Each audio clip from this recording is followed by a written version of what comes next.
7. Sheriati.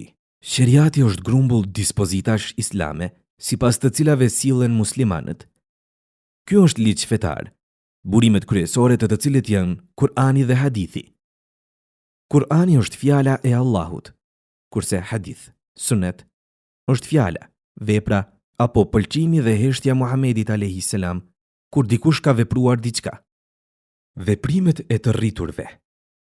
Besimtarët në moshë të pjekur dhe të mençur, meshkuj apo femra, urdhërohen me disa obligime urdhëruese ose ndaluese. Këto detyrime quhen teklif, detyra, kurse personi i detyruar quhet mukellef, i detyruari. Moshë e pjekur, bulug, quhet mosha e hyrjes në pubertet, përkatësisht kalimi prej moshës fëmijërore në moshën e pjekurisë, shenjat e së cilës shfaqen te të dy gjinit. Pas kësaj moshe, të gjithë quhen të pjekur dhe obligohen të u përmbahen dispozitave apo normave sheriatike islame. Këto detyra janë 8. 1. Farz. Farz apo fard quhen vendimet të cilat janë të nxjerra me prova, argumente të prera dhe të sigurta. Kush nuk u beson farzeve, ai rresht së qenuri musliman. Kush u beson farzeve, por është i pakujdesshëm në kryerjen e farzeve, ai bën mëkat të rënd dhe meriton dëshkimin e Allahut. Farzet janë 2 llojesh. Farzi ain apo detyrimet individuale, të cilat duhet të i kryej çdo musliman individualisht, siç janë 5 namazet, mësimi themelor për Islamin e të tjerë. Dhe farzi kifaje, apo detyrimet kolektive, grupore, të cilat nëse një njeri i kryen, hiqet obligimin nga të tjerët, siç është namazi i gjenazes, arsimimi i muslimanëve ose marrja e selamit. 2. Wajib. Wajib quhen vendimet të cilat janë urdhëruar nga Allahu xhaleshanuhu, por urdhri për kryerjen e wajibit nuk është argumentuar me prova të prera. Muslimani që nuk e kryen wajibin meriton dëshkimin e Allahut. I tillë është namazi i Bajramit apo namazi i vitrit, sadakatul fitri, therja kurbanit. 3. Sunnet. Sunnet quhen veprimet apo porositë e Muhamedit a.s. Ai ndahet në 2 lloje. Sunet muekkede apo suneti i fortë, siç është falja e namazit me xhamat, dhënia e selamit, falja e sunetit të namazit të sabahut, drekës dhe akshamit.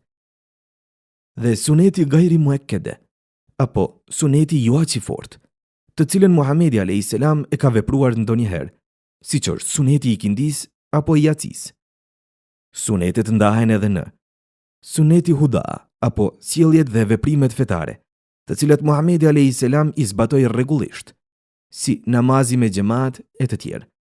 Këtë sunet është obligim ta bëjmë. Dhe suneti zaide, apo sjelljet dhe gjërat jetësore që u përkasin zakoneve, si mënyra e veshmbathjes, ushqimit e të tjerë. Nëse këtë sunet nuk e bëjmë, nuk merret si veprim i keq.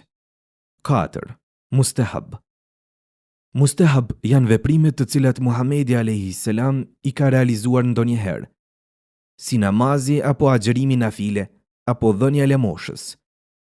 Ai që e vepron mustahabin do të i shkruhet sevap, kurse ai që nuk e vepron, nuk do të bëhet mëkatar. Në realitet, të gjitha kategoritë e suneteve hyjnë në kuadër të kësaj norme sheriatike islame. 5. Mubah.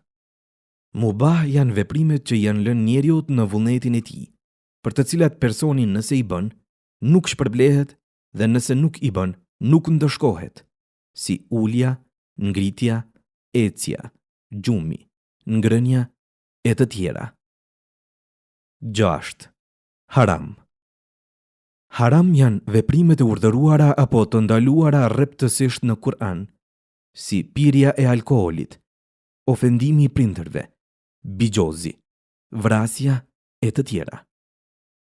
Kush nuk beson se harami është vepër e ndaluar, ai nuk është musliman. Por kush beson se një haram është i ndaluar, por e kryen, ai mbetet musliman, por meriton dëshkimin e Allahut.